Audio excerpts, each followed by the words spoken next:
comment le salaire, en fait, plus l'avancement professionnel, comment l'avancement professionnel est directement relié à votre capacité à bien communiquer.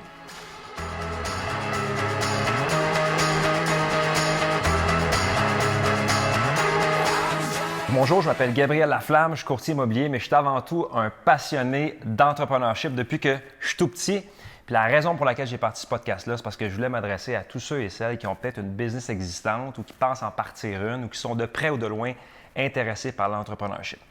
Donc aujourd'hui, j'y vais directement dans le vif du sujet. J'ai pris un sujet, je pense, qui va toucher pas mal tout le monde, peu importe dans quel type de compagnie vous travaillez, dans quel type d'industrie vous êtes. Comment le salaire, en fait, plus l'avancement professionnel, comment l'avancement professionnel est directement relié à votre capacité à bien communiquer. J'ai pris ce sujet-là, mais je vais également vous donner 2 trucs pour vous aider peut-être à améliorer vos habiletés à communiquer parce que je pense que ça peut servir à tout le monde dans une multitude de contextes. Juste pour parler un petit peu de quand moi j'ai commencé ma carrière, j'ai commencé, ça fait plusieurs années, je travaillais dans un bureau chef, au bureau chef de chez Rona, sur la rive sud à Boucherville. Puis mon patron, c'est un monsieur qui était vraiment charismatique, qui s'appelait Danny Karsh. Puis lui, Danny, c'est un monsieur qui avait pris peut-être une vingtaine d'expériences à travers les années. Il n'était pas vieux, mais il avait commencé vraiment jeune. Puis il avait une habileté à bien communiquer avec assurance, avec humour. Il était capable de parler à des gens qui travaillaient dans une usine de production de bois d'œuvre, parce qu'on travaillait dans le département du bois d'œuvre chez Rona. Fait qu'il parlait à des gens dans la production comme il parlait à des présidents de compagnie, puis il était capable d'utiliser l'humour dans toutes sortes de contextes, en français, en anglais. Fait que quand j'ai commencé à travailler pour ce monsieur-là, moi, j'étais ébloui. J'étais comme, wow! C'était mon modèle. J'étais comme, c'est incroyable comment il communique bien. Puis c'est pour ça qu'à son âge, il était vraiment jeune. Je pense qu'il était début trentaine, mi-trentaine, puis il était déjà vraiment haut placé dans l'industrie. Puis il avait surtout une réputation en or. Fait que depuis que je suis tout jeune, depuis le début de ma carrière, j'ai toujours été impressionné par ce type de personne-là, comme Danny, il s'appelle Danny Karsh. Si tu vois Danny, je te dis un petit salut. J'espère que ça va bien, j'espère que la famille va bien. Parce que les gens qui s'expriment bien, souvent, ont tendance à occuper des postes tout le temps plus hauts. Ils ont tout le temps l'air d'avoir accès aux opportunités. Puis ça m'a toujours fasciné, dans n'importe quelle industrie. Donc, le sujet, c'est que je me suis rendu compte que ta capacité à bien communiquer est directement corrélée à ton avancement professionnel. Et éventuellement, évidemment, à ton salaire, à tes revenus, à tes opportunités qui vont se présenter à toi. Puis je dirais même que des fois, j'assiste à je fais du réseautage d'affaires dans différentes communautés d'affaires. Puis je me rends compte que j'ai juste à regarder quelqu'un qui discute au loin avec un groupe de personnes, puis juste la façon qu'il communique, son non-verbal, comment il communique avec assurance, comment il a l'air de bien contrôler ou de bien connaître le sujet dans lequel il parle. Je regarde les gens, puis je peux déjà savoir, ça doit être un gars qui doit être vice-président ou président d'une compagnie. Je peux déjà déterminer le rang dans une entreprise de la personne, juste en fonction de comment il est à l'aise, comment il vulgarise les termes, puis comment il se tient, comment il interagit avec les gens, puis comment il utilise l'humour. Puis ça vient de Danny Karsh que j'ai travaillé pour chez Rona, mais maintenant, je suis capable de le percevoir. Fait que je me dis, c'est tellement évident que c'est une bonne chose pour quiconque de développer ses habiletés pour pouvoir avoir accès, comme je l'ai dit tantôt, à toutes sortes d'opportunités, souvent qui sont réservées aux gens qui démontrent du leadership par leur façon de communiquer. Souvent, les gens vont me dire « Gabriel, toi, c'est facile de bien communiquer, tu es extraverti. » La vérité, c'est que je suis extraverti, mais je suis aussi TDAH. Ça veut dire que je parle trop vite. Quelqu'un me parle, puis à milieu de la phrase, je pars à courir dans une autre direction. Je suis excité. Mais ça ne veut pas nécessairement dire que parce que je suis extraverti que je vais bien communiquer. Parce que je connais une multitude de gens qui sont introvertis, qui sont dirigeants d'entreprise, qui communiquent extrêmement bien, qui vulgarisent bien, et puis qui vont faire toutes sortes d'associations, puis qui vont utiliser des analogies pour faire comprendre leur message. Puis ça n'a pas nécessairement besoin d'être une personne qui est extravertie. Donc, introverti ou extraverti, je pense qu'on soit un ou l'autre, on peut s'améliorer à bien communiquer. Ce que je voulais faire avec vous, c'était vous présenter 2 petits trucs pour vous aider justement à améliorer vos habiletés, à avoir des conversations avec des gens de tous les différents rangs hiérarchiques d'une compagnie. La première chose que je vous dirais, c'est de vous entourer de gens, peu importe l'entreprise pour laquelle vous travaillez. Vous avez juste à cibler des gens que vous admirez dans l'entreprise. Que ce soit des gens qui sont peut-être directeurs, vice-présidents, présidents, ou des gens, même des collègues à vous dans votre équipe, mais qui, voyez par leurs habiletés, qui vont clairement éventuellement monter dans la hiérarchie d'une compagnie, de regarder ces gens-là, puis de peut-être regarder c'est quoi leurs habitudes, comment est-ce qu'ils, quel genre de ton vont utiliser, c'est quoi leur énergie quand ils parlent. Est-ce qu'ils vont utiliser est-ce qu'ils vont conter des petites histoires quand ils vont parler à des groupes de gens pour attirer l'attention? Ensuite, est-ce qu'ils vont poser des questions, interagir avec les gens, l'audience quand ils vont parler? Est-ce qu'ils utilisent beaucoup l'humour? Essentiellement, c'est quoi? C'est de vous inspirer un petit peu de cette personne-là. Parce que tôt ou tard, si vous voulez aspirer à monter en grade dans une compagnie, vous allez devoir exercer du leadership. Puis du leadership, c'est directement relié à votre capacité à bien communiquer. Parce qu'un leader, un bon leader, c'est quelqu'un qui est capable de rallier les troupes. Puis on rallie les troupes en lançant un message qui peut être capté, qui peut être interprété par tous les gens qui sont devant nous.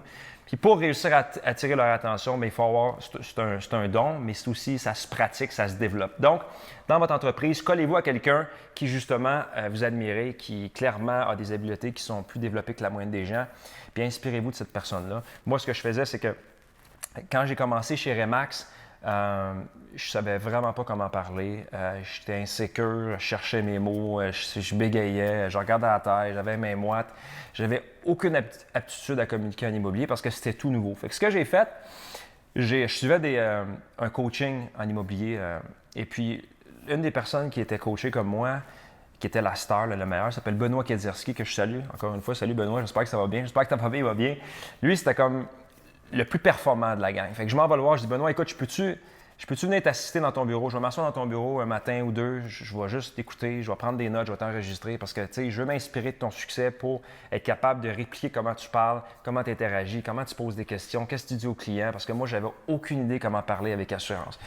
Fait que Benoît était assez gentil, il m'a dit ouais, pas de problème. Fait que j'ai été à son bureau, je prenais des notes, j'écrivais des notes sur mon ordinateur, je l'enregistrais. Puis après ça, ce que je faisais, c'est que je prenais sa façon de parler, je la copiais pas à 100%, mais je m'inspirais grandement de comment il interagissait, comment il avait l'air au téléphone, en parlant au téléphone ou en personne d'un pro.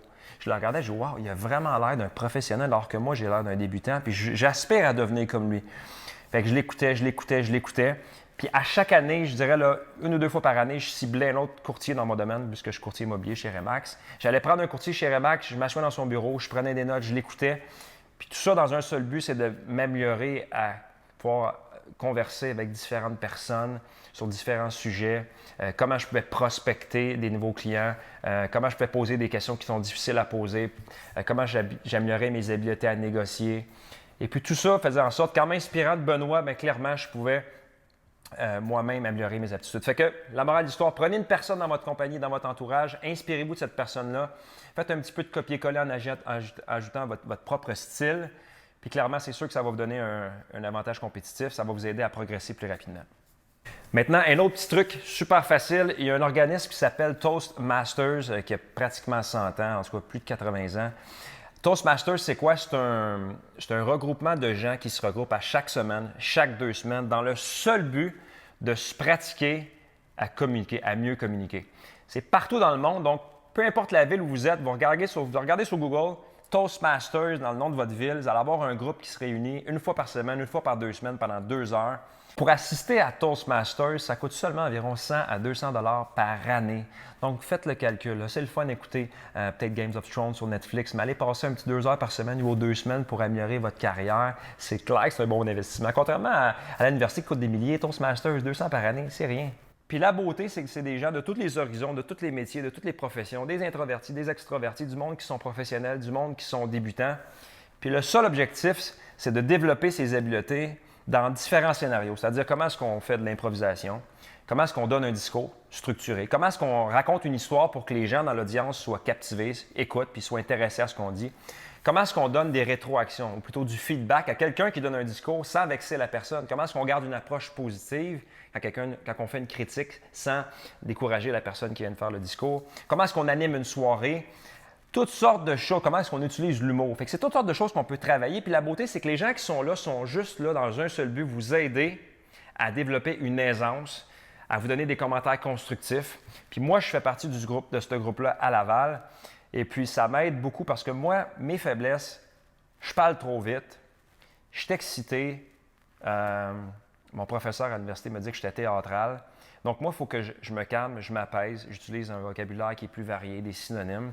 Puis il y a des gens qui rentrent, sont extrêmement gênés, ils tiennent leur feuille, là, puis c'est comme si c'est la chose la plus difficile pour eux à faire sur la Terre. Puis la beauté, c'est que 6 mois après, ils ont tellement pris confiance, puis là, souvent, ce qui arrive, c'est que là, ils prennent des initiatives qu'ils ne prenaient pas dans le passé, puis ils accèdent à des postes plus élevés dans leur compagnie, dans leur profession de tous les jours, dû aux habiletés qu'ils ont développées. Donc, c'est international, ça existe depuis pratiquement 100 ans, Toastmasters. Vous allez sur Google, vous tapez. Je vous encourage fortement à joindre le groupe. Puis, c'est pas juste pour les gens qui sont débutants. Peu importe où vous êtes, vous allez pouvoir améliorer certaines facettes de votre art de communiquer.